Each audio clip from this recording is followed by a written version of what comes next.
ये एक गहरा सत्य है कि इस संसार में सब अपने अपने टिफिन अर्थात कर्मों के फल का ही आनंद लेते हैं। हम अपने प्रियजनों के जीवन में रत्ती भर भी दुख नहीं देखना चाहते, फिर भी उनके जीवन में दुख आ ही जाते हैं। हम अपनी ओर से सब कुछ अच्छा करते हैं, फिर भी कोई ना कोई परेशानी खड़ी हो जाती है। कभी हम धन की व्यवस्था कर देते हैं तो शरीर में कोई बीमारी आ जाती है। शरीर का इलाज करा दें तो मन में अशांति छा जाती है। इससे यह सहज ही सिद्ध हो जाता है कि हम वास्तव में किसी को सुखी या दुखी नहीं कर सकते। हर कोई अपने अपने कार्यों और उनके फलों से ही सुखी दुखी होता है।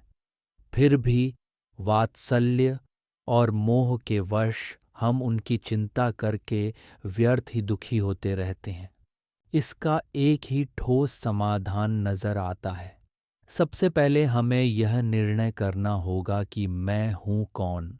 क्या सिर्फ शरीर को सुख सुविधाएं दे देने से जीव सुखी हो जाएगा, और क्या सुविधाओं के अभाव में वह दुखी हो जाएगा? क्या मैं सिर्फ यह शरीर मात्र हूं, और क्या सामने वाला भी सिर्फ एक शरीर है? सच तो ये है कि क्या अपने ही शरीर पर हमारी चलती है। इतना मेंटेन रखने के बाद भी न जाने बीमारी कहाँ से निकल आती है। हमारी सत्ता सिर्फ अपने आप पर चलती है।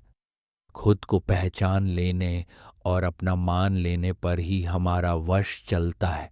जब हम स्वयं को और सामने वाले को एक भगवान के रूप में देखना शुरू कर देते हैं, तब जीवन में सच्चे सुख का उदय होता है। तब बुरे कर्मों के उदय में आई तकलीफें भी अपना असर खो देती हैं। जब तक हम खुद को और दूसरों को केवल शरीर मानते रहेंगे, तब तक दुखी होते रहेंगे। ये वर्तमान अवस्था तो क्षण भंगुर है, नष्ट हो जाने वाली है। मैं वह पर्याय मात्र नहीं हूँ। मैं तो उस पर्याय का पिता हूँ जो ऐसी अनंत पर्यायों को उत्पन्न करने की शक्ति रखता है। कर्म के उदय तो आते जाते रहेंगे, पर मैं उन सब से पार एक शाश्वत तत्व हूँ।